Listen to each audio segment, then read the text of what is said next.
Good afternoon, ladies and gentlemen, members of the Monetary Board, Deputy Governors and staff.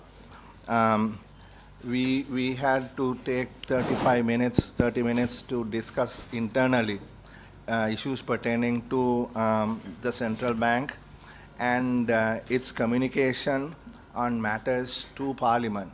I'm not going to go into that, but I'll just mention here what the issue really is. But before we do that, could you kindly introduce yourselves for the record?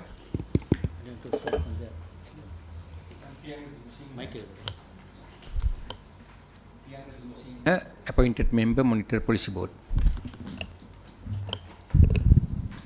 Good afternoon. Anushka Vijayasinghe, appointed member of the Governing Board and Monetary Policy Board. Andalal Veerasinghe, Governor, Central Bank of Sri Lanka.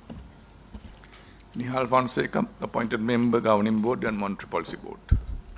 Vish Govindasamy, appointed member, Governing Board and the Monetary Board. KGP Sirikumara, Deputy Governor, Sectoral. Sorry? Sirikumara, Deputy Governor, Oh, the new Deputy Governor? Yes. Congratulations on the new appointment. Thank you. Chandrina Thamaraseka, Deputy Governor. Congratulations to you too. Nelumani Dawalagala, Senior Deputy Governor. Maitri Vikramasinghe, appointed member, Governing Board and Monetary Policy Board. Congratulations to you and welcome to the Committee on Public Finance for the first time. Thank you. Dilrukshini Vatudura, Assistant Governor. Dimuthu Samarathunga, Assistant Governor and Secretary to the Governing Board and the Monetary Policy Board. Chanuri Jayasinghe, Director, Department of Supervision of Non-Bank Financial Institutions. Subhani Kirtiratna, Director, Financial Intelligence Unit. I'm Rukshana Jayathilaka, Director of Bank Supervision. Vipula Vikramarachi, Additional Director of Economic Research. Pavitri Vithanage, Acting Director Legal. Lasita Patperi, Additional Director, Economic Research Department. Lasanthi Sirimana, Chief Accountant. Sudat Prasanna, Director Foreign Exchange. Prabhat, Director Human Resources. Yasantha Veerasinghe, Superintendent of Public Debt and Superintendent of Currency. Hemantha Ekanayaka, Director Communications. Erandi Lienage, Additional Secretary and Secretary to the Governor.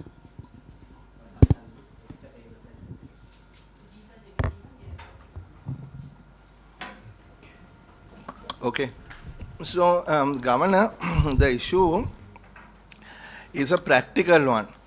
And that is when members ask questions in the House that deals with monetary policy. For instance, inflation or exchange rates or, the inflation target. Generally, we do not get answers in the House because there is no representation of the central bank sitting in the chamber. Now the question is, how do we address that? That's a good question, Honorable Chairman. I think what we say usually when the question was asked in the Parliament by a member, that goes directly to the Minister of Finance. And they share that question with us. Sometimes the answers are needed. So tomorrow we get the question, day before tomorrow, like today. So we somehow managed to provide those answers and send it to the Minister of Finance. They are the authority to provide that answers to the whoever the member of the minister or deputy minister. Usually they respond to that. That's a mechanism I can ensure all the questions those are coming to the central bank through the Minister of Finance. We send answers within the deadline.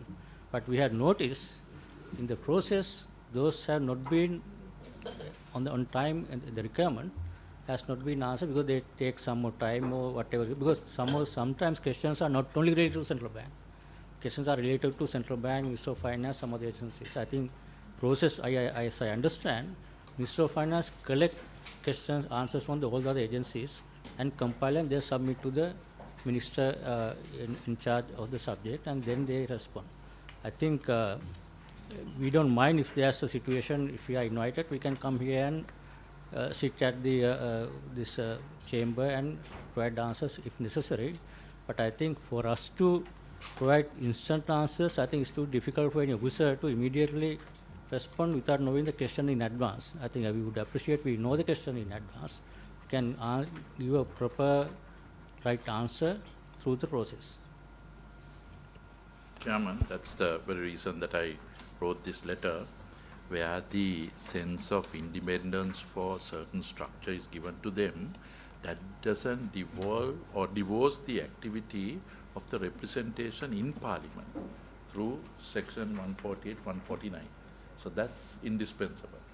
So the very aspect of independence is on certain performing acts, but that doesn't exclude the operation, because central bank comes under the purview of the finance minister.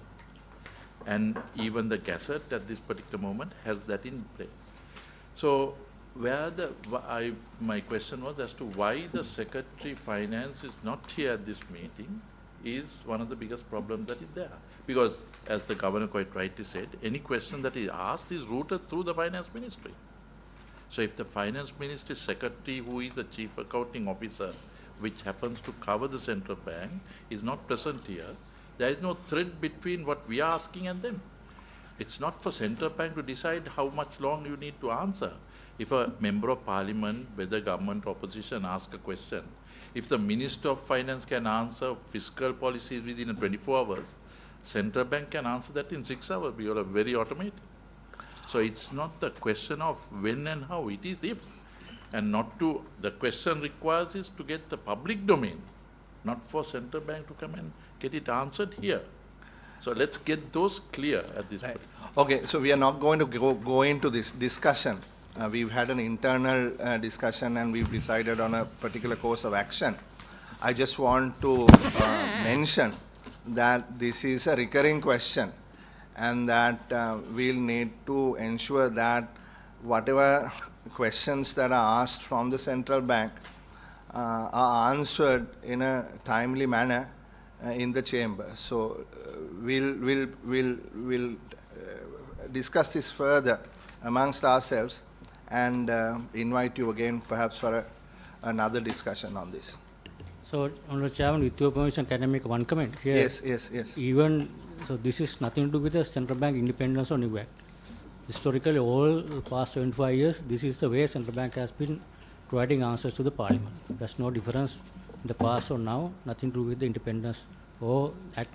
There's a clear process for us to provide answers to the parliament. Okay. So if that has been the question, Governor, what is the special privilege of independence that you have got at the moment? If it has been the past practice in the past, what is the new thing that you have inherited? I think I can explain the act, which is No, we understand that, but I want to know what is clearly specify the implementation of monetary policy. Independently, Secretary Treasury is now sitting at the governing board or monetary policy board, and there's a prohibition of monetary financing. There's other important aspect, and also there's some stronger accountability to the parliament that we did not have earlier. Independence and accountability has basically both have come together in the new act that we did not have in the past. Independence is there, accountability exists. Accountability exists. That's the issue that is on. Independence, yes, you cannot be questioned, you cannot be dictated on what to do. But certainly can be questioned as for the accountability aspect, because the act very clearly, especially the overarching act being the constitution, that says that the accountability doesn't spread away from the sense of independence you want. That's the difference between independence and accountability. Accountability is even within that, it has been clearly specified. That's why we are here to answer to the parliament. Yeah. That's accountability. Yeah, but the accountability does not mean an independent authority is answering here on 6 hours of a year. That's all that you'll come and answer. No, at any point. No, let's not dwell too much. What I want to do is, let me we want to see as to how we have got to get Parliament has authority to summon us at any point. Yeah. That's given in the act. Yeah. So that is important that you mention that, Governor. I'm going to read 82 subsection A. The Governor of the Central Bank, the members of the Governing Board and the Monetary Policy Board, and every deputy governor of the central bank shall, at the request of Parliament, be here. So we would insist that people just don't show up, that practice has to stop. Right, if they are going overseas, they should know when the monetary board meetings, the parliamentary meetings are. Because like the honorable member said, we meet only 4 hours of the year. Certainly those members who have been appointed to the board can, allocate 4 hours of the year to meet this committee in parliament. So I'm insisting that unless the person is indisposed, that they are present at these 6 monthly meetings. Thank you. Because you see the issue, right? All right. So then the business of the day, we have 3 matters that we need to get through. One is the inflation target for quarter 4 2024 and quarter 1 2025, and again the inflation target quarter 1 and 2 of 2025. We'll do both of those together. And then of course under section 82 of the central bank, the 6 monthly report that you will present to us. So unless you want to collapse everything into one, you can do that. Otherwise, you can do it separately. But I would think you can collapse everything together. That might be easier. More practical, no? Yes, Honorable Chairman, we have prepared the presentation. Yeah. Taking into consideration your request covering all these areas, and I invite Director Economic Research, Dr. Sujita Jagajivan, to make the presentation, and then we can go on for discussion. Thank you. Good afternoon, honorable members. So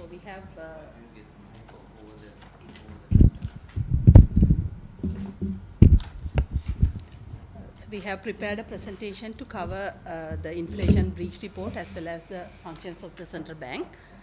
So this has been designed as per section 80, subsection 2. The governor and the members of the governing board and monetary policy board and every deputy governor of the central bank shall, at the request of the parliament, be heard by the parliament or any of its committee once in 4 months. And to meet that requirement, we are meeting today. So we have prepared the presentation to cover the central bank operations and functions under the objectives of the central bank, starting with the primary objective of achieving and maintaining domestic price stability. Let me start with the discussion on the recent inflation development. The headline inflation has returned to positive territory in August 2025 after recording a deflation from September 2024 until July 2025. And currently it is on the upward trend, moving towards the targeted level. Doctor, next time at least for the chair, if we can get a color printout. It's difficult to read this. Okay, we'll do that. So the reasons have been, the reason for deflation has been mainly because of larger deflationary conditions in the energy and transport category, and we have seen with the recent revision to electricity price revisions, as well as some easing, some slight adjustment to other fuel components as well. We have seen that deflationary conditions on the energy and transport category has slowed down to closing to a positive level in the upcoming months, and also some increase in food inflation also contributed to this positive inflation. As of the latest data, inflation stands at 2.1% as per the Colombo Consumer Price Index based inflation. As is per it 2.1 or 3.2 the last 3 days this ago? is Colombo Consumer Price 2.1. Yeah, is it 3.1 or 2.4? 2.1. That was September. September. Yeah, I'm talking October. No? Sorry, Without- October 2.1. You mean you must be referring to the National Consumer Price Index. What is the NCPI? NCPI is That was also 2.1 2.1, in yeah. September. September. October is 3.4, no? October will be Came out released. day for yesterday. No, that so CCPI-based inflation was 2.1 in October. Maybe, okay. And the same figure for NCPI in September.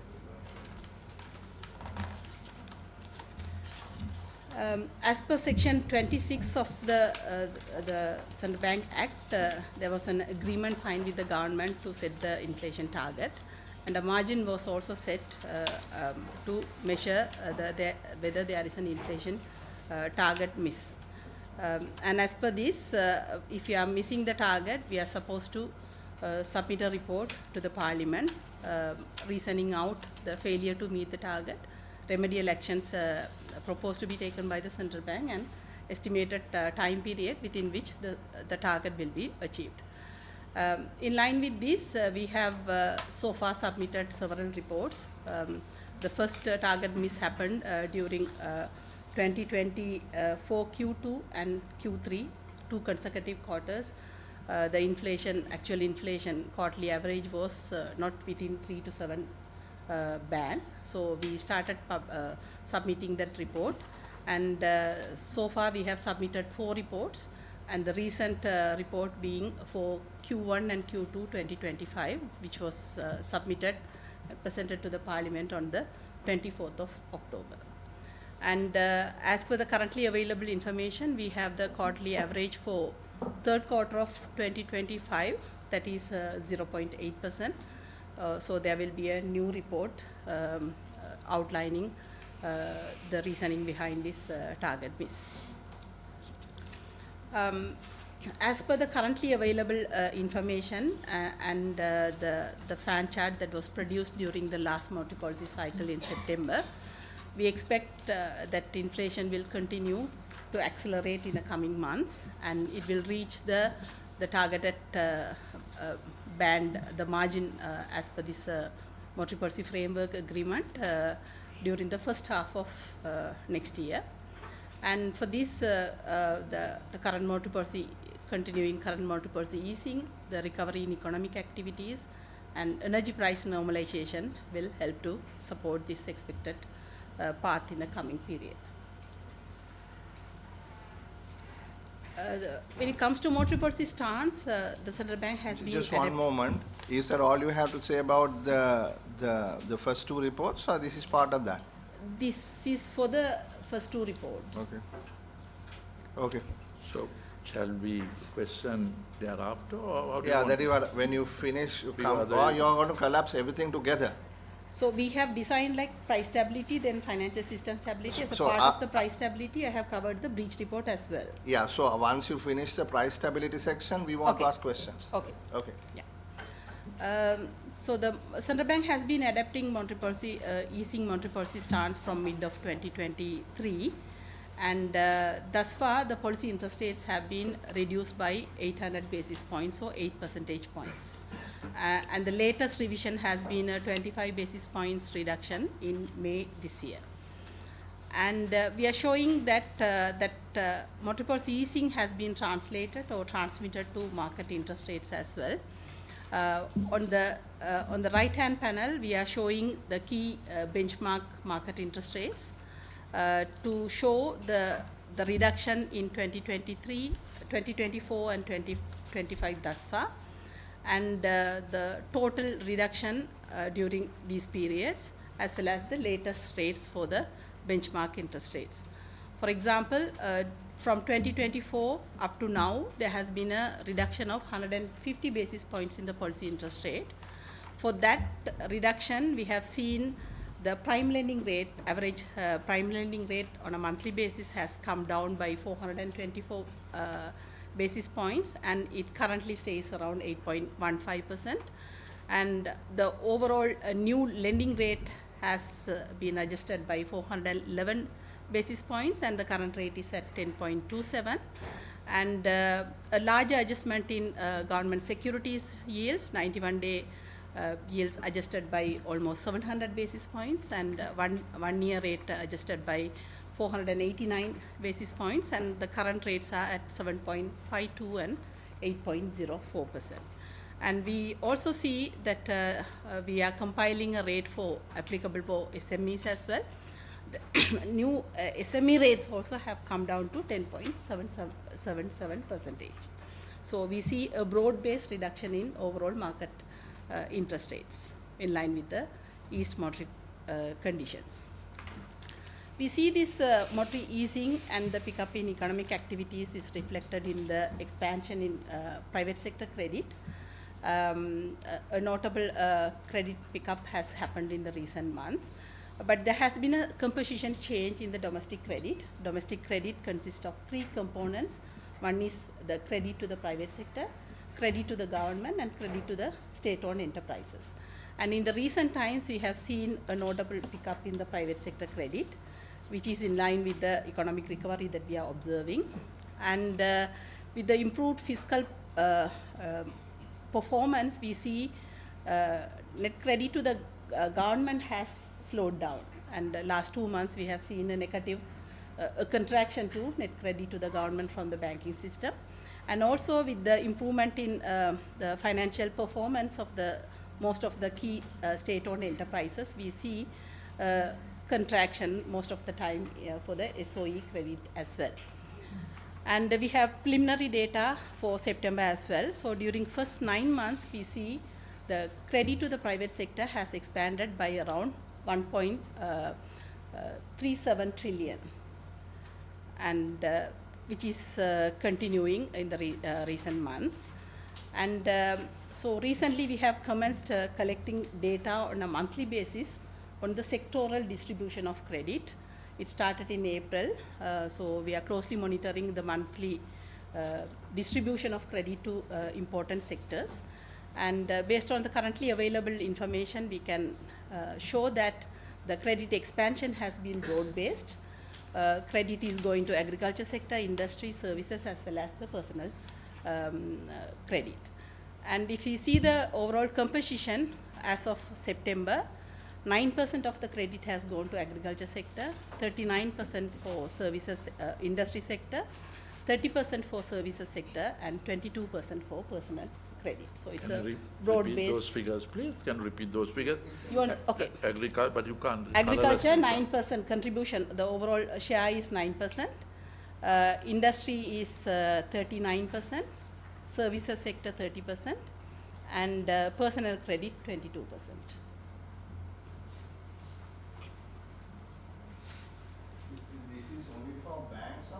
This is mainly for banks. Once you put, your 10 trillion credit outstanding, or the previous one that you mentioned, that is only that for is banks. Banks mainly, Only yeah. Banks. Banks. We have M4 as well, but the contribution is relatively smaller, and the finance companies' concentration is on few products like leasing. But then does this offer a comprehensive picture of the marginal allocation of credit? This is a monthly thing, right? Yes. Now, what is the total credit available to the private sector? About 10 trillion? 9 trillion? Yeah.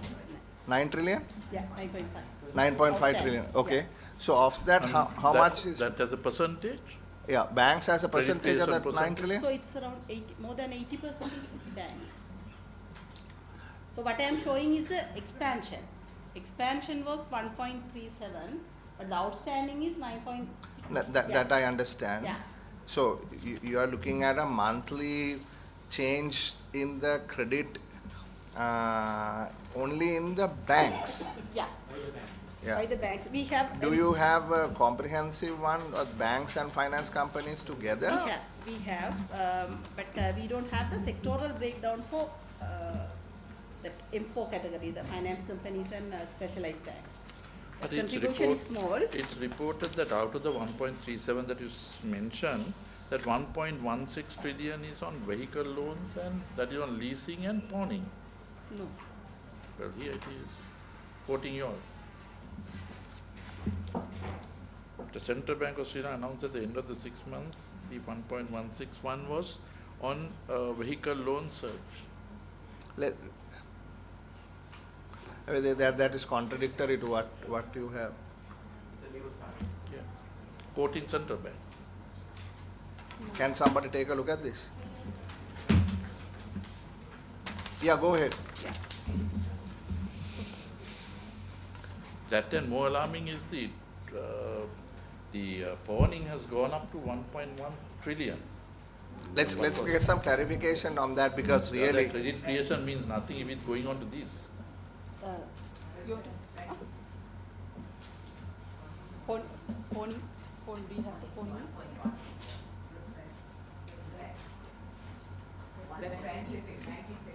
Bank. Outstanding.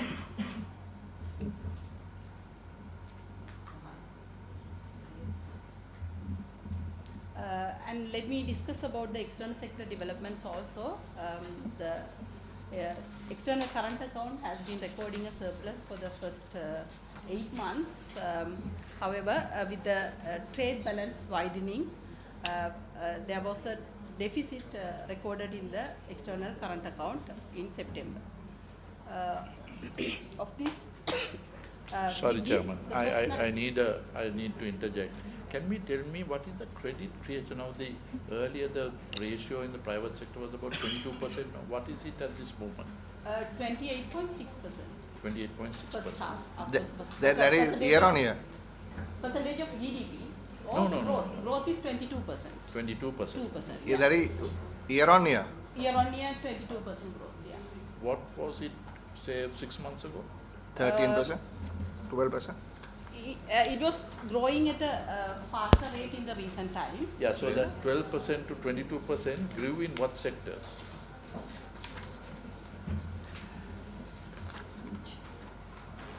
Let us lay the question. Maybe some of your colleagues, doctor, can figure this out. Because it is required to know, growth is in what section. If it's the vehicles, release, bonding, and the credit creation, then it's with the unhealthy situation. That's why it's a very pertinent area that requires your answer. So the question is, shall I sort of place the question, because this looks very, very rosy. This looks as if everybody is getting equal treatment. But some numbers that we have been seeing or is being discussed doesn't suggest that. I also have read, like what he just mentioned, that a lot of the credit went to purchasing of vehicles and pawning and things like that, which would mean personal loans. And also, if you can add non-bank financial companies also into whatever you all are preparing now, we probably can have a much more nuanced discussion. Chairman, let's get the answer because we see them. Yeah, so let them work on it until she finishes this first section. Yeah, but these are pertinent to get these answers. You got a color one or what is it? Yeah, I just got This one. is for LCBs. I just asked for it. Oh. I didn't get one. Somebody just gave it to me from the back. I didn't get one either. Oh.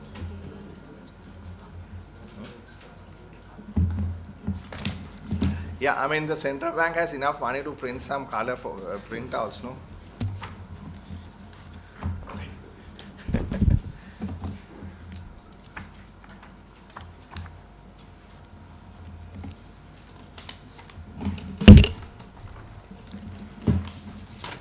So you want to go for some breakdown of credit? Or Yes, that is what is required. The overall credit, say for example, if you see a major change has come from construction has been expanding. What's the percentage? So its share is 2.2% of the overall credit. That is the expansion, 2.2% of, what is it? 2.2% growth, and it's No, what the question, doctor, is now there has been a 1.6 trillion expansion, no? almost 1.4 trillion. Sorry, expansion. 1.4 Yeah. trillion expansion during the first 9 months. Yes. The question here is, A, what sectors did that go to? And B, does it include, or you said it doesn't include, non-bank financial institutions. Once you include that also, what is the breakdown? Including non-bank, we don't have the sectoral breakdown. I think let's clarify this. Non-bank one is a very small percentage if you take total credit. I think we can, because banking sector classification, there's a detailed breakdown of construction, agriculture, not only those three categories, there are detailed breakdown that we can share. This is coming from what we call quarterly credit survey. Quarterly basis, banks are providing much more details credit distribution. For that we have data here. That's why I don't want to explain that part. Then when you come to finance companies, there are only three categories: pawning, motor vehicle leasing, and also some other gold-like that loans. That's a different classification that we can share that also. That's a small component compared to the broad, whatever 1.4 trillion. That's maybe 10% of the 1.4 trillion from the increase by the non-bank finance companies. So I think it's useful for you to understand, for us to show the breakdown of sectoral breakdown of at least, I don't think we had data for first 9 months, at least for first 6 months, we have the breakdown of detailed sectoral wise that we can share, I think. So if why don't you show that? I mean, there is published already. No, I'm sorry, the question was not that. The 12% growth to 22% represents what sectors? That's what we want. We don't want anything else. That's the question. We'd like to get a break. If that slide can be shown on screen, that is there on a monthly basis. I mean, like Governor said, we see the sectoral contribution of credit to each. I mean, so essentially to each sector. Dr. Chandranath, is a mic on? Yes. Okay. So if you look at this, honourable member, what is shown in red on a monthly basis is the increase in personal loans and advances and so on, and going back up to April. We have the same classification from the beginning of the year as well. So do you mind getting a cumulative of this 12 to 22? Just tell us, you must be having information. But we can't see it from here. Okay. I don't want it read. I've said can I tell give the break from 12 to 22. Okay. So for the overall credit, including licensed specialized banks, licensed finance companies, and commercial banks, overall outstanding is 12.85 trillion. Of that, 9.5 trillion is commercial banks. 2.1 billion is 2.1 trillion is from finance companies, and 1.2 trillion is from licensed specialized banks. And we are showing the breakdown of sectoral components for that 9.5. Out of 12.8, we are showing the breakdown for 9.5. And on a monthly basis, we don't collect this from specialized banks or finance companies, but non-bank finance. Yeah, so now still 12 to 22, what is the sector that has grown up? Yeah. Is it in the areas of construction, agriculture, trading? That's what we want to know. So this is the growth. For example, if you are talking about September expansion has been on a monthly basis. Expansion has. So this is the September expansion has been 27 billion has gone to agriculture, 73 billion has gone to industry, 71 billion has gone to services, 60 billion has gone to personnel. DR, I think honourable member is asking for the cumulative figure for the full year, quarterly survey results for the 3 quarters. Yeah, I mean, what you are giving on this rightmost stack is the share of the existing 9.5. Yeah. What the honourable member is asking exact number is not that. What he is asking is what the stack is for this amount.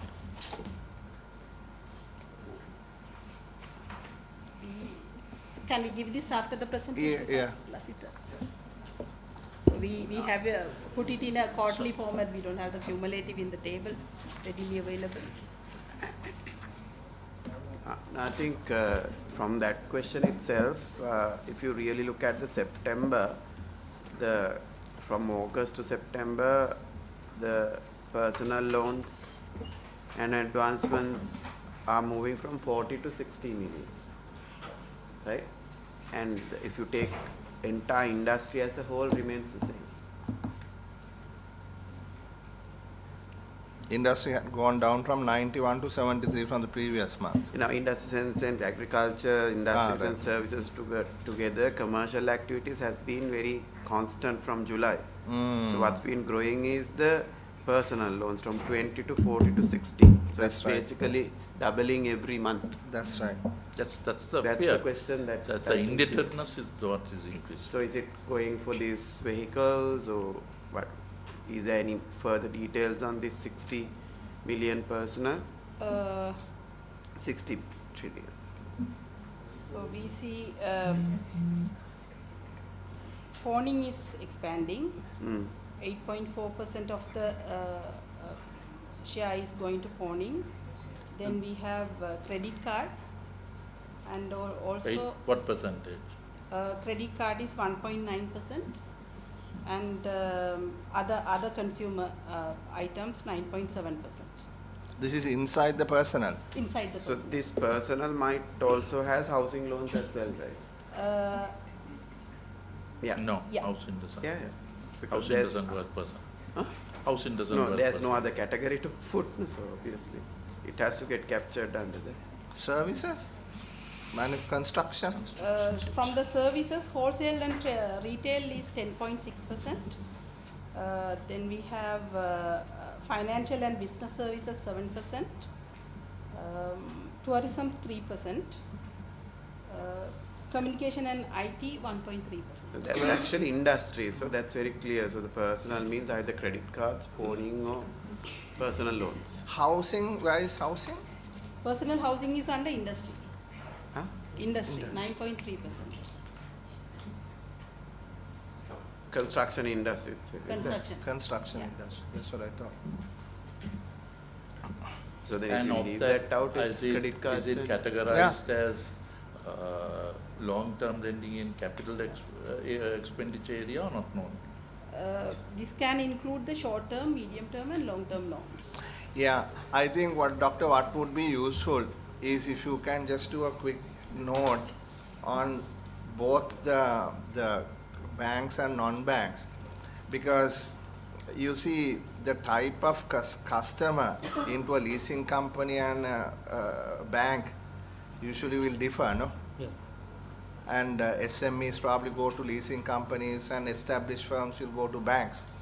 So if you're looking at the margin where growth is coming from and the sustainability of that, I think it would be much more useful to all of us if you have a much more disaggregated presentation of this data.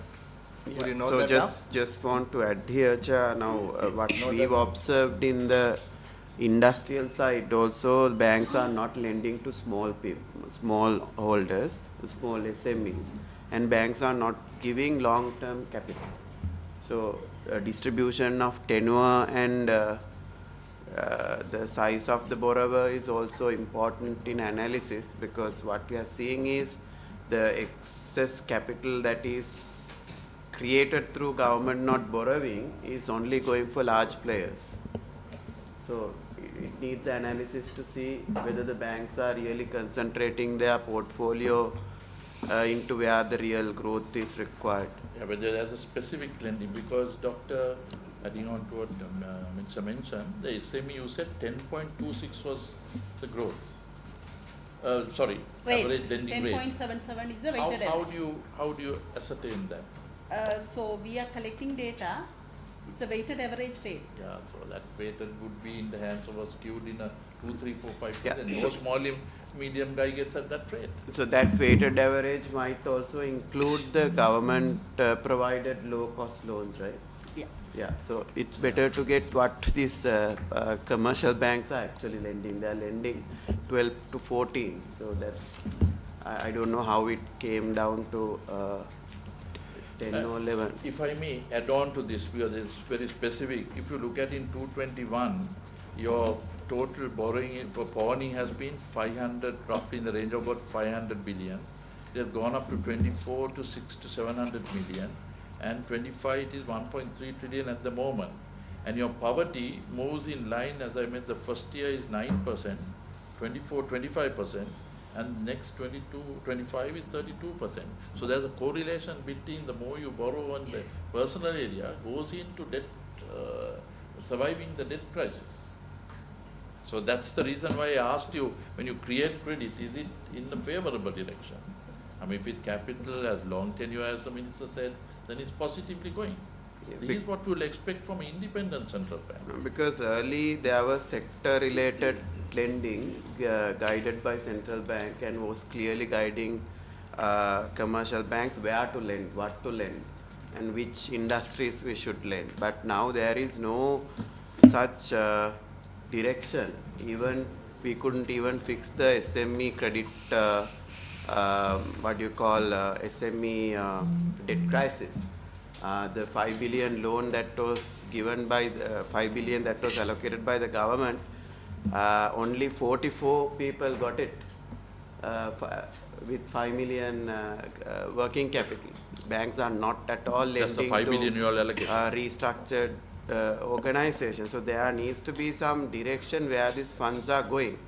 And there's other thing is, I think this is a problem with government lending programs, that the lending, all the programs are open from 500,000 to 25 million. And when the banks are given the quota, they end the quota by lending it to few 25 millions. So basically no credit coming to the micros and the small guys.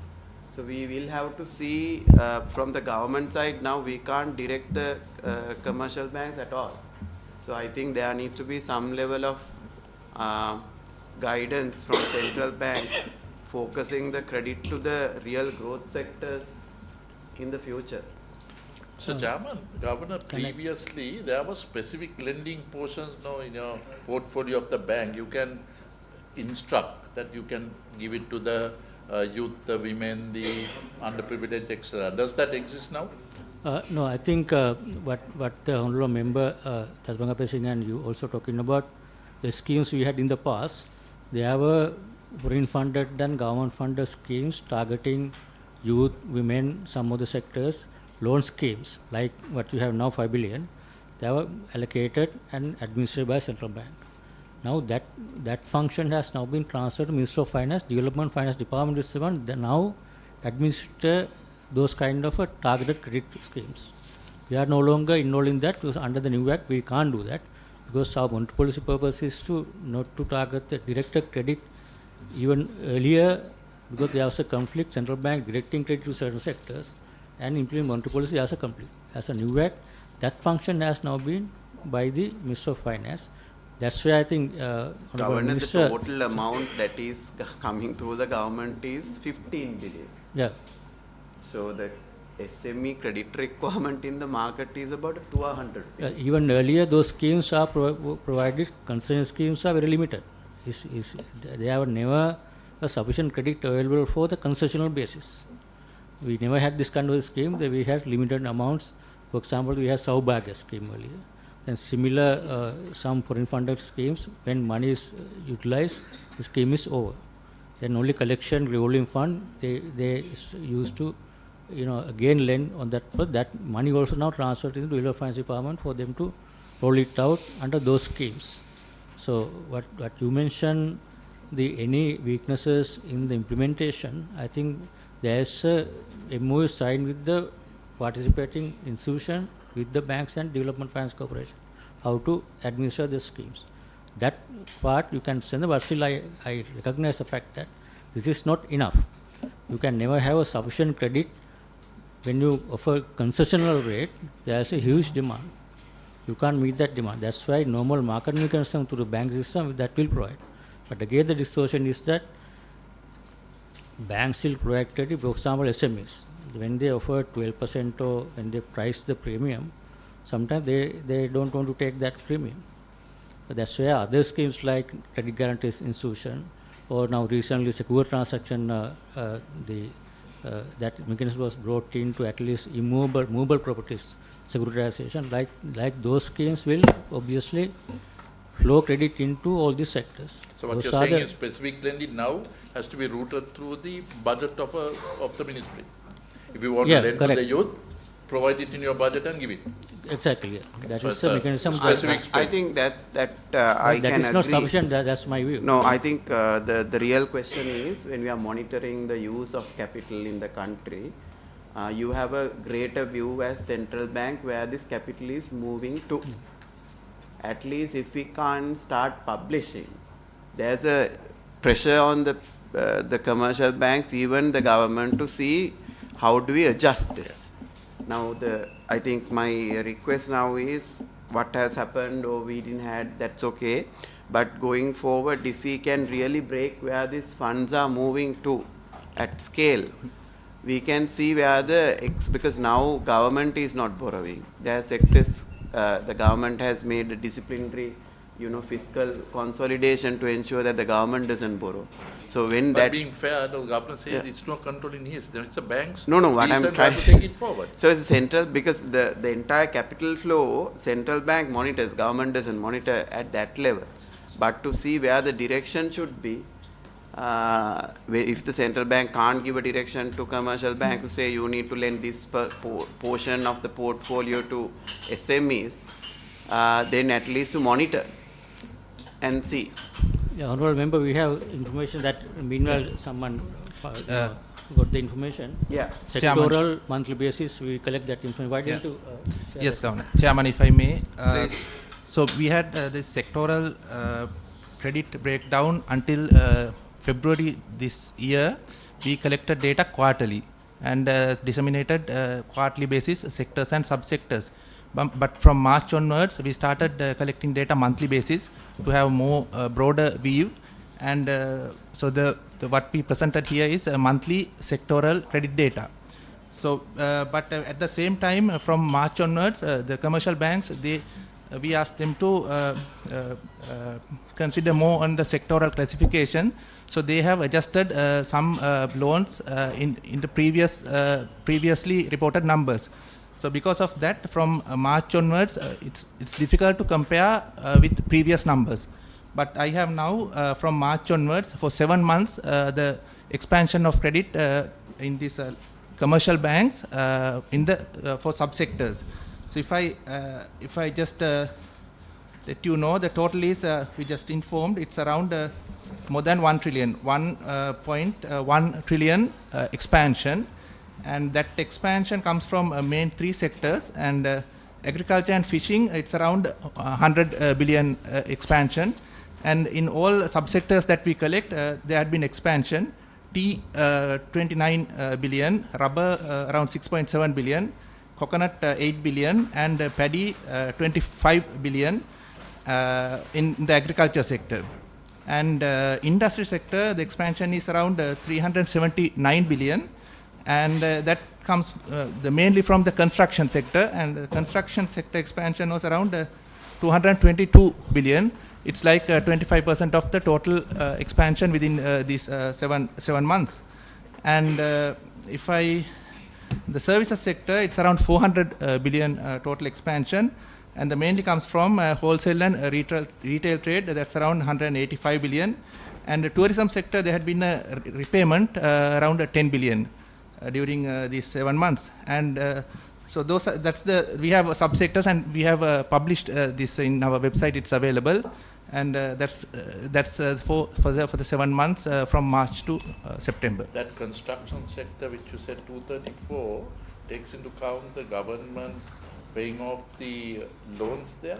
They moved 100 billion there. Is that part of it? So this is a private sector. I think that's great. I think that information I'll start viewing. If we can get a tenor and the size of the lender, whether it's been lended to the SME sector, whether it's lended to large scale businesses, if that also information can be gathered, it's good information to look at. If that is possible. Honorable Member, at the moment we collect from the banks sector-wise aggregate figures, not lender-wise. Yeah, that's where the information that's not there, just a request to see. Because it will be a good analysis to see where the funds are moving, because large conglomerates are also expanding. They are acquiring companies, they are growing big, so they have enough collateral, so it's easy to borrow. The capital is now cheaper. So the smaller guy doesn't have collateral, he has to do lot of things to get access to this capital. That's where we need to probably see where this funding is moving to. And also banks are very reluctant to give more than 5 years or 6 years. So that is not supporting the long-term growth. On the members' question, sorry. Yes, Dr. Chandra.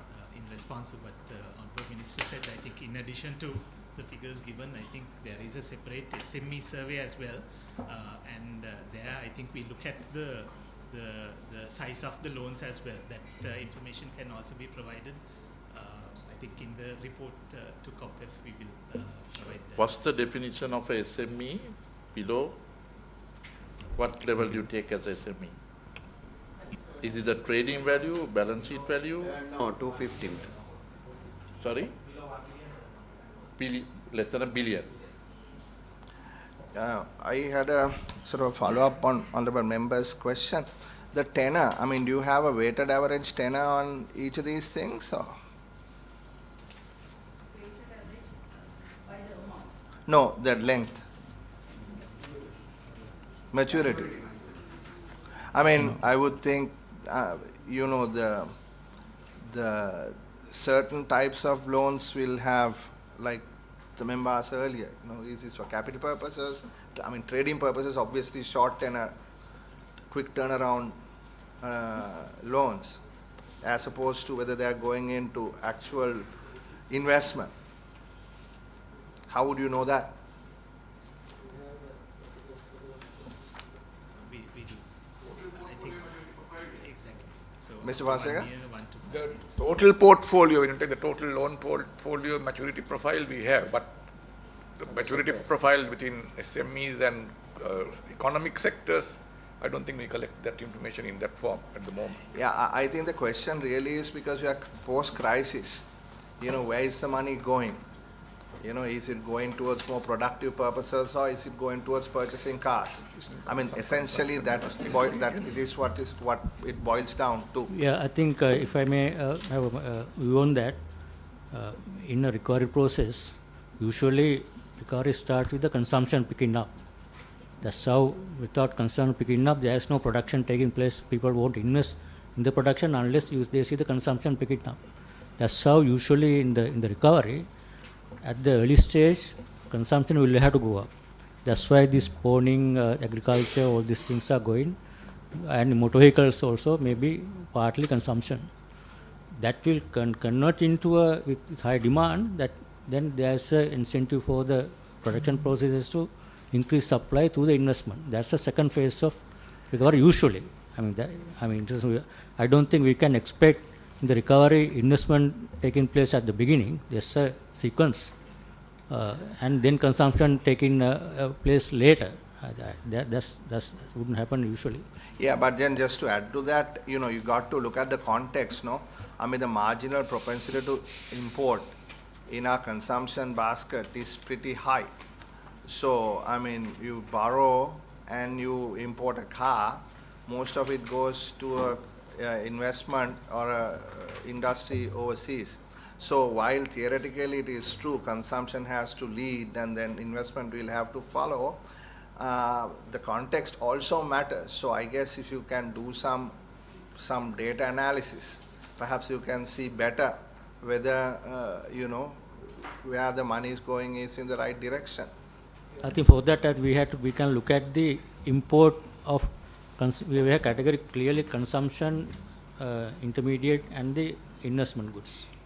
So that's where if you look at the motor vehicles, personal vehicles are classified as a consumption category. So tourism, commercial vehicles are under the investment category. The intermediate are raw material imports.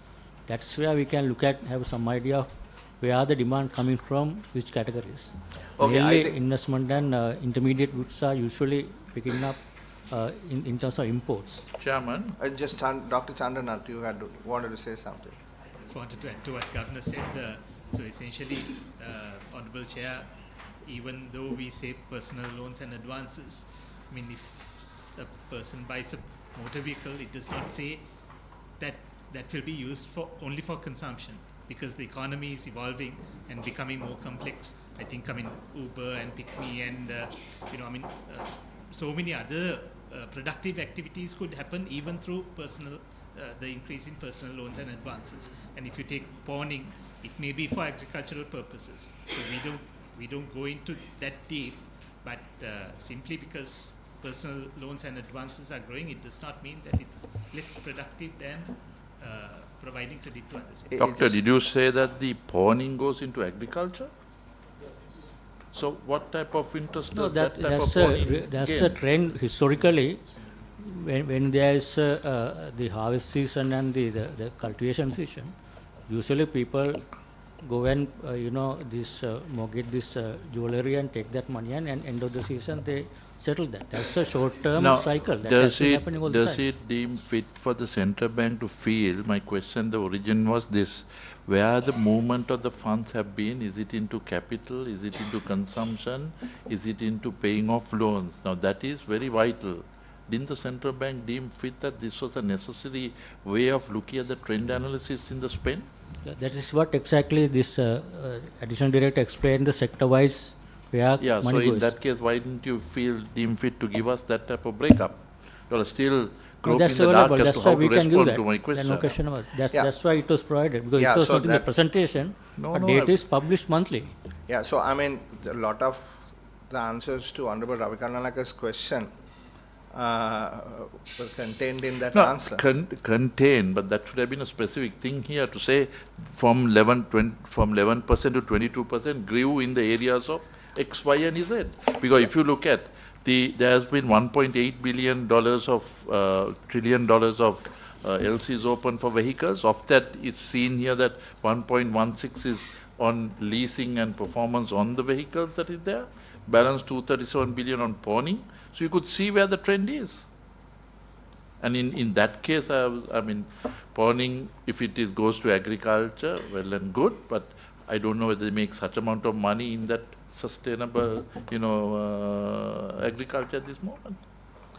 One of pawning is almost double. The value of the loan size is also high now, compared to what was in the past. That's true. But that gold rush was only 2 months, so it went up to 325, came to 235. The lower lending was always in the range of about 210. So that is only a last 6 weeks. The gold prices, pawning loans maximum tenure is 12 months. So the 12 months is pawning is maximum 12 months usual banks. Yeah. They don't lend more than that. I think, there are a lot of anecdotes here, Dr. Chandranath. I mean, central banks usually move beyond anecdotes. So let us actually take this conversation into your research unit and get some people to really sit down and, disaggregate these numbers.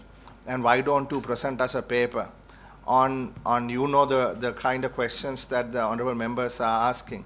And these are very relevant. So let's take it beyond anecdotes. Let's do some proper analytics with some serious, robust number crunching. Yeah. Chairman, being on this subject on what Minister Chaturanga asked, now the banks seem to be posting some very healthy returns. Now that would also mean that, owing to the fact that there was no write-offs of the bank on certain things. Remember, that is the next section. Okay. That's the next section. So if we can finish up, Doctor. No.